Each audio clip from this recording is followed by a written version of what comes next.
Bonjour les enfants! Aujourd'hui, avec mon copain Dédé, on va vous présenter une nouvelle histoire dans le livre des Actes. Pour les parents qui ne nous connaissent pas, je vous invite à cliquer sur le lien qui est dans la description de la vidéo pour en savoir un peu plus. Et maintenant les enfants, c'est au tour de chanter les 5 points avec Benjamin. Hey, salut les enfants, vous allez bien? Allez debout, on va chanter les 5 points ensemble. C'est parti. Dieu est roi, j'ai pris sa place, je mérite d'être puni, Jésus a pris la punition, maintenant est-il mon roi. Dieu est roi, j'ai pris sa place, je mérite d'être puni, Jésus a pris la punition, maintenant est-il mon roi. Avant de commencer, je vais prier pour vous les enfants. Seigneur Dieu, je te remercie pour tous les enfants qui peuvent écouter cette vidéo. Je te prie pour que tu remplisses leur cœur avec ta joie et ton amour et qu'ils puissent connaître Jésus. Amen.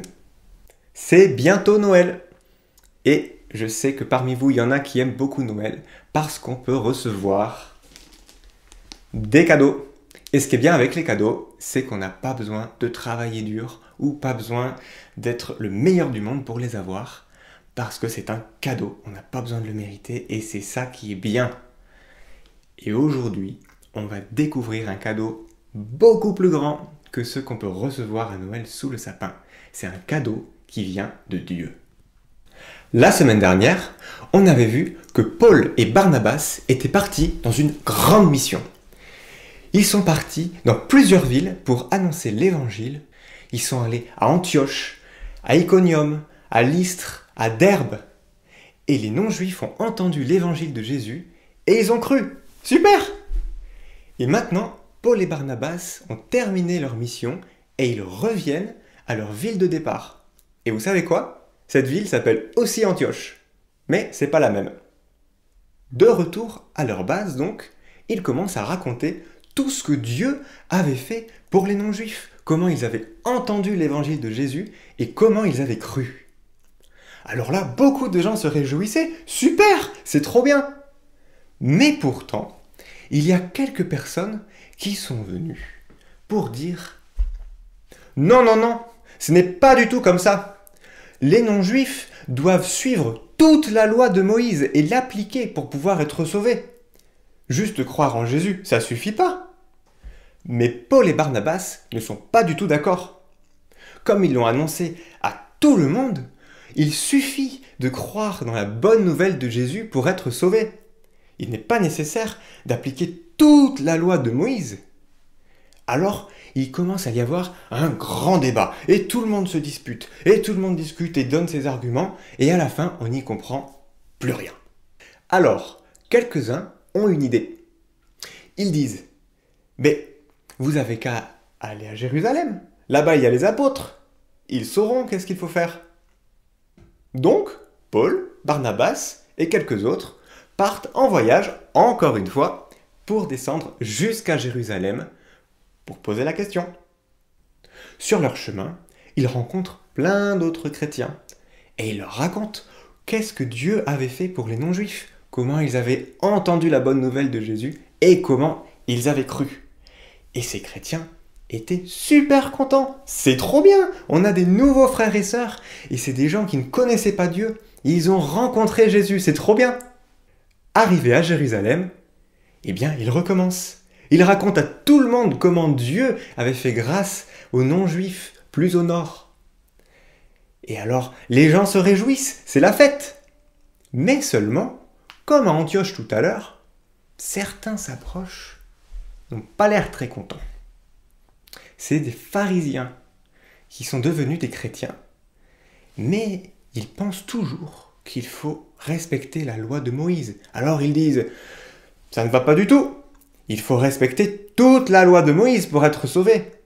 Croire en Jésus ne suffit pas. » Alors, les apôtres décident d'organiser une grande réunion avec plein de gens pour discuter de cette question qui a l'air très importante. Ça fait beaucoup de débats depuis tout à l'heure. Mais au fait, il est où Dédé? Et là, dans l'assemblée, Pierre se lève. « Mes frères, vous savez que Dieu a fait un choix. Il a décidé que les non-juifs entendraient la bonne nouvelle de Jésus et croiraient. Il a décidé qu'il n'y avait plus de différence entre les hommes pour le salut. Pourquoi donc faudrait-il que les non-juifs respectent toute la loi de Moïse, alors que même nous les juifs, nous n'y arrivons pas? Au contraire, nous croyons que si nous sommes sauvés, c'est par la grâce du Seigneur Jésus. » Pierre vient de dire quelque chose de très important là. Rien d'autre que la grâce de Jésus permet d'être sauvé. Si on est sauvé donc, ce n'est pas parce qu'on le mérite. C'est un cadeau. Comme ça. Et le cadeau de Dieu pour nous, c'est sa grâce.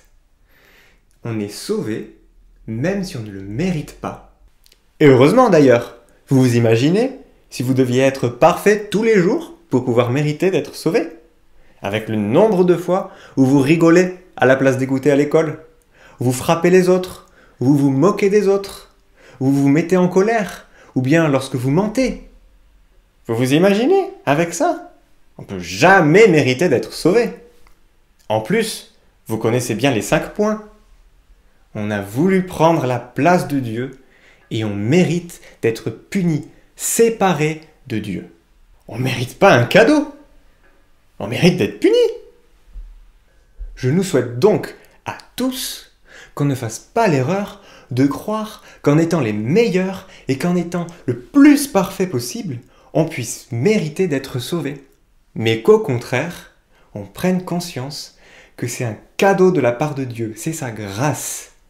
En effet, avec Jésus, on peut être sauvé. Quand Pierre a fini de parler, Paul et Barnabas continuent de raconter tout ce que Dieu avait fait pour les non-juifs et comment les non-juifs avaient cru à l'évangile de Jésus. C'est au tour de Jacques de parler, un autre apôtre. « Mes amis, vous savez que les prophètes dans les Écritures avaient aussi annoncé que tous les hommes auraient accès au salut. Ce que dit Pierre est juste. Nous devons faire donc attention de ne pas créer de difficultés, ni pour les juifs, ni pour les non-juifs. Ainsi donc, je vous propose quelques idées. D'un côté, on peut demander aux chrétiens qui sont juifs de ne pas vouloir imposer aux non-juifs de respecter toute la loi de Moïse.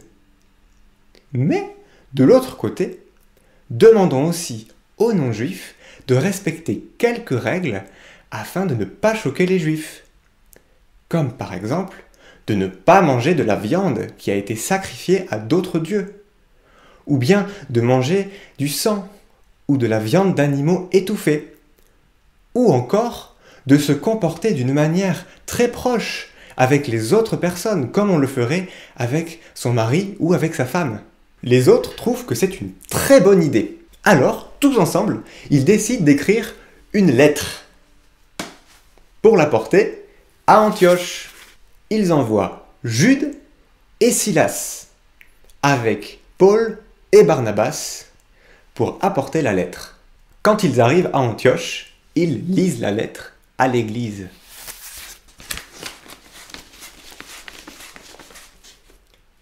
Chers amis de l'église d'Antioche, chers amis non-juifs, nous vous écrivons cette lettre parce que nous avons entendu que certains hommes vous troublaient en vous disant qu'il fallait respecter toute la loi de Moïse pour être sauvés.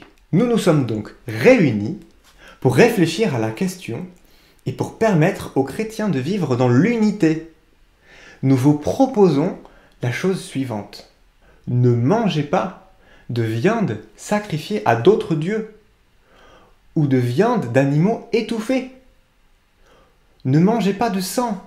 Et aussi, ne vous comportez pas d'une manière proche avec les autres comme vous le feriez avec votre mari ou avec votre femme. Et c'est tout. Pas de choses en plus. Ainsi donc, vous pourrez tous vivre dans l'unité. Super! Les gens à l'église d'Antioche sont trop contents. C'est merveilleux.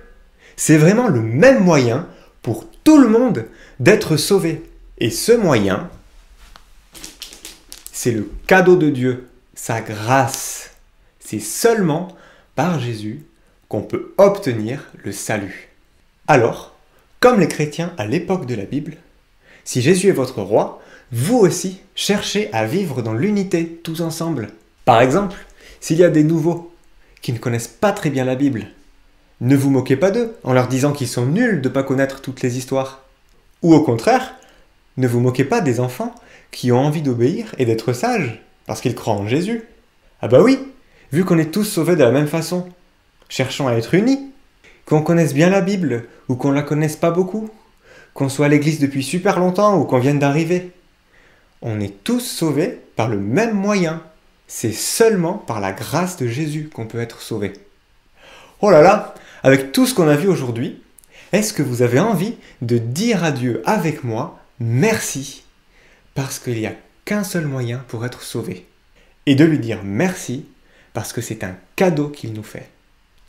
Merci Dieu parce que nous sommes tous sauvés de la même façon.